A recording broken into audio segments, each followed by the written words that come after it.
Have you ever felt drained at work, even if you've had a coffee or a full night of sleep? Have you noticed that multi-billionaires such as Jeff Bezos and Mark Zuckerberg have recently gone through massive health transformations? In this video, we're going to be discussing some of the most common reasons for work fatigue, such as sleep quality, dietary choices, a sedentary work life, and stress and mental overload. Working in industries such as finance can induce high pressure situations and extremely long work hours. Over 60% of people working in finance report feeling fatigued most of the time after prolonged periods of digital screen use and sedentary work environments. Some of the main causes of workplace fatigue: lack of good quality sleep. One massive factor that people don't consider is the quality of their sleep. Sleep is not all just about the duration of time that you spend in bed, but is massively impacted by the quality as well. On average, for people with poor sleep quality, we can spend up to an hour and a half of the time that we actually spend in bed awake, but we don't commit this to memory. So when you wake up in the morning and think that you've slept for 8 hours, you may have only actually slept for up to 6.5. As this lack of sleep generally cuts into our REM sleep, which is the part of sleep that is most important for our cognition, it can massively impair our performance the following day. The second mistake people make is often with their dietary choices. Eating ultra-processed foods for lunch, which are high in saturated fats and sugars, which aren't necessarily bad for our health, but are easy to overconsume and can also lead to unstable energy throughout the period of the day. The third big mistake that a lot of people make is physical inactivity. When we're working a job that requires us to sit at a desk for prolonged periods of time, this can cause a reduction in blood flow around our body and massively decrease the amount of energy that you have.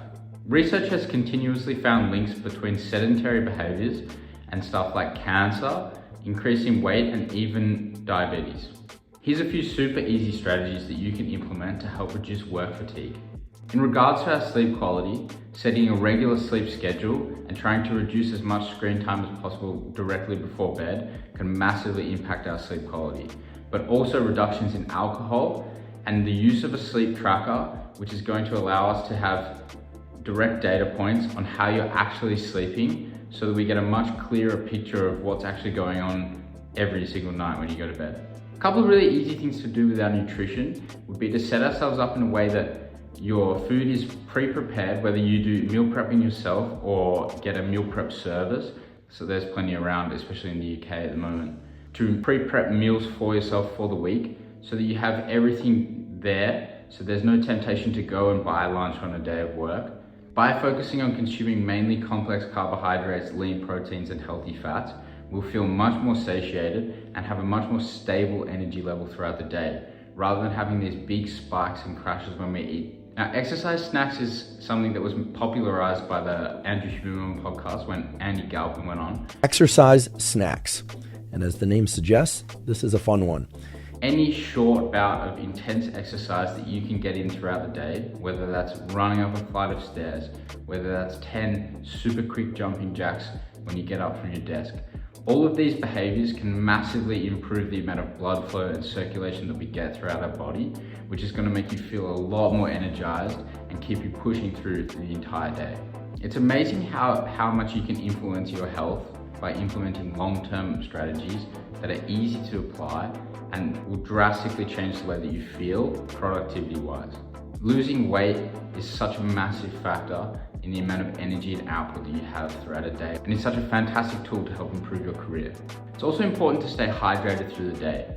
Studies show that a 1 to 2% drop in hydration can massively impact the amount of focus and energy that you have. Making sure that you replace any lost electrolytes in any workouts that you complete throughout the day as well, as having low sodium levels can be a massive issue. Of course, we need to be careful to not overconsume sodium, as a lot of ultra-processed foods do contain really high levels of sodium. So if you're already eating a massive amount of that in your diet, there's a good chance that you're not going to be deficient in sodium.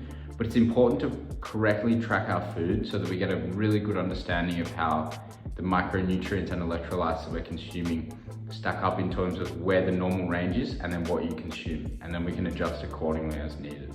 I hope you can take even just a few of these small tips and implement them straight into your work routine immediately. And hopefully you should get a little bit more energy and a slightly higher output.